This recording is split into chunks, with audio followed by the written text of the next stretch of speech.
Hello, viewers. We're going to continue this thoughts about motorcycling.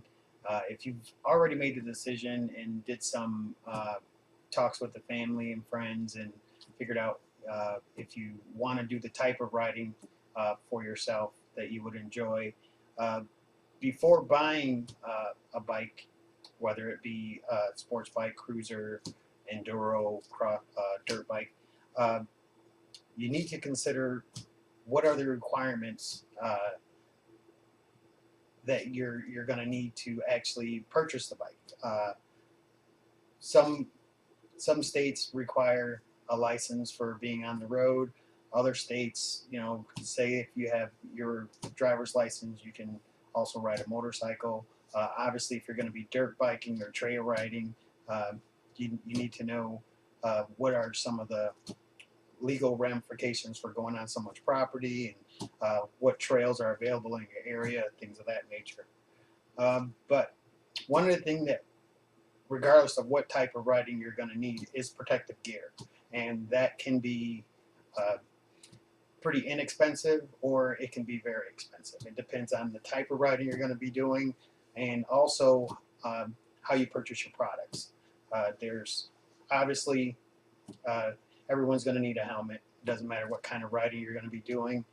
Even if you're in a state that doesn't require a helmet, if you're going to be going over the road on a trip, you're going to be riding through states that do require a helmet, so you're going to need one.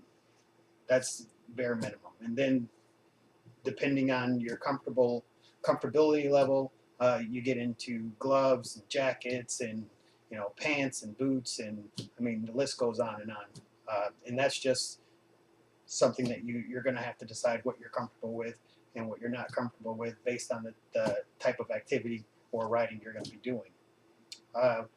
One thing to consider if you're on a limited budget, and actually not if you're on a limited budget, but you just want to be pretty thrifty with your money, is look at the difference between getting something new and getting something used.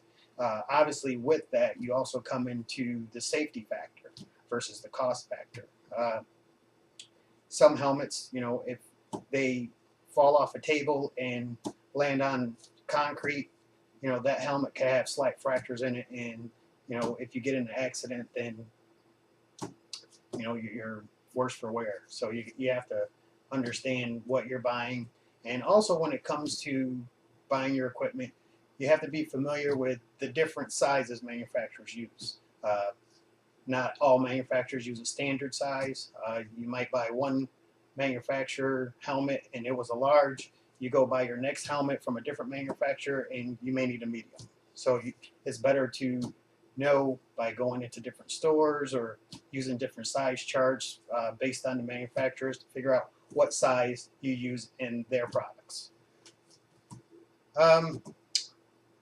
And as we talked about before, the legal ramifications of knowing what you're going to be doing, what type of riding, where you're going to be riding, you need to be familiar with your local laws. One of the other things is safety training is something, regardless of what type of riding you're going to be doing, everybody should do some kind of safety training, whether it be at your local motorcycle shop or at a local community college or just with an experienced rider that you should definitely get some kind of safety training. One of the things I also consider a requirement is health insurance. Regardless of what type of riding you're going to be doing, there's always a possibility of getting hurt. And if you're somewhere either on the road near your house or you're on an interstate or you're in the backyard or whatever, if you do get hurt, health insurance is necessary. Unless you live in a state or a country or a state where they provide health insurance, which everybody's like that. For me, not just the health insurance, but life insurance.